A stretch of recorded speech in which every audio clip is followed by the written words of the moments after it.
नमस्कार, आपका स्वागत है आपके अपने चैनल वास्तु गुरु में। आज का एपिसोड बहुत महत्वपूर्ण है और बहुत सरल भाषा में आज मैं ऐसे दर्शकों को बताने जा रहा हूं वास्तुशास्त्र के कुछ मूल सिद्धांतों को, कुछ बेसिक रूल्स को, जो पूर्वमुखी मकान में रहते हैं या पूर्वमुखी मकान का निर्माण कराने जा रहे हैं। आज मैं ऐसे सिद्धांतों को बतलाऊंगा जिसका पालन करना सभी पूर्वमुखी मकान के निर्माण में अत्यंत आवश्यक है। यदि सभी निर्माण सही हैं, परंतु जो बात मैं आज बताने जा रहा हूं, इन सिद्धांतों का पालन नहीं कर रहे हैं, तो आपको उस घर में रहने से सुख, शांति और समृद्धि का वह अनुभव नहीं होगा जो होना चाहिए। यदि आप आज बताए गए नियमों का पालन करते हुए घर का निर्माण करते हैं, तो आप सुख, शांति और समृद्धि से रहेंगे। आपका और आपका परिवार विकास करेगा एवं घर में खुशहाली आएगी। तो आज के एपिसोड को अंत तक ध्यान से सुनिए और कुछ बताई गई मूल बातों को नोट कर लीजिए। इससे पहले हमारे चैनल को सब्सक्राइब, लाइक और शेयर करें एवं बेल आइकॉन जरूर दबाइए, जिससे आने वाले एपिसोड की पहली सूचना आपको मिल सके। यदि आप वास्तुशास्त्र से संबंधित किसी भी शंका का समाधान करना चाहते हैं, तो स्क्रीन पर दिए गए व्हाट्सएप नंबर पर अपॉइंटमेंट लेकर के संपर्क भी कर सकते हैं।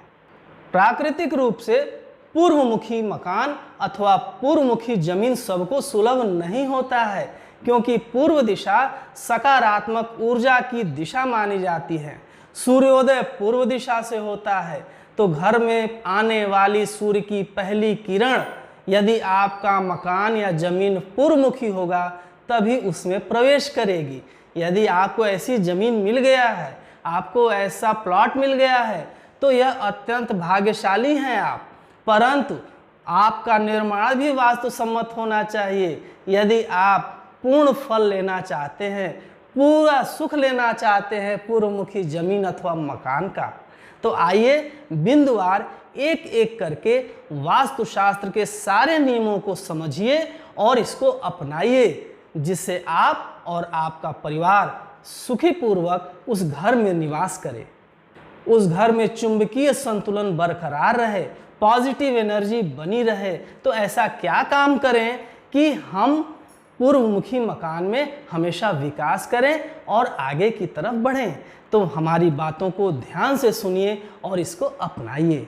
सबसे पहले हम बात करते हैं ओपन पैसेज की, ओपन एरिया की, कि पूर्वमुखी मकान में हम ओपन पैसेज किस दिशा में रखें।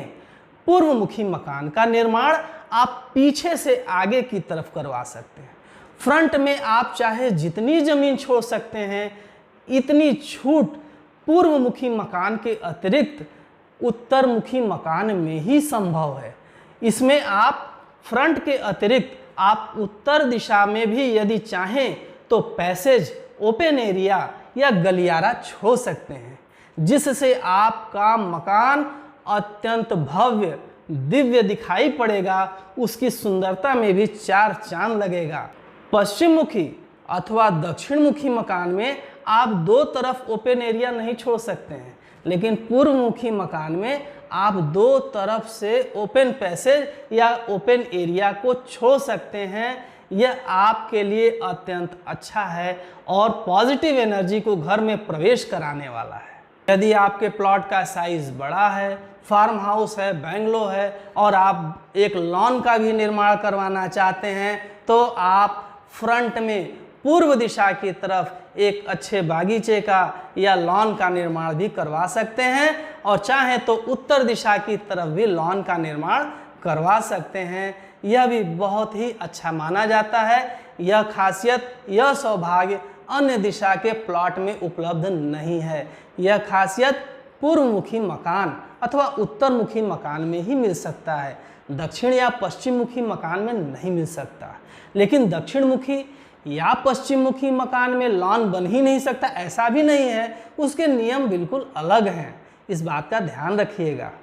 आज के एपिसोड में बताई गई बातों को ध्यान में रखकर यदि आप कमरा, किचन, लैट्रिन, बाथरूम आदि का निर्माण सही दिशा में सही स्थान पर करवाते हैं, तभी आपको शुभ फल की पूर्ण प्राप्ति होगी। पूर्वमुखी मकान का निर्माण करवाते समय स्थान का सही होना, कमरे के लिए, सीढ़ी के लिए, किचन के लिए, यह तो आवश्यक है, लेकिन आज बताई गई बातों को अगर आप अवॉइड करके पूर्वमुखी मकान का निर्माण करवाते हैं तो आपको पूर्ण लाभ नहीं मिलेगा। यदि पूर्ण लाभ चाहते हैं तो आज के बताई गई हर बात का आपको ध्यान रखना अत्यंत आवश्यक है।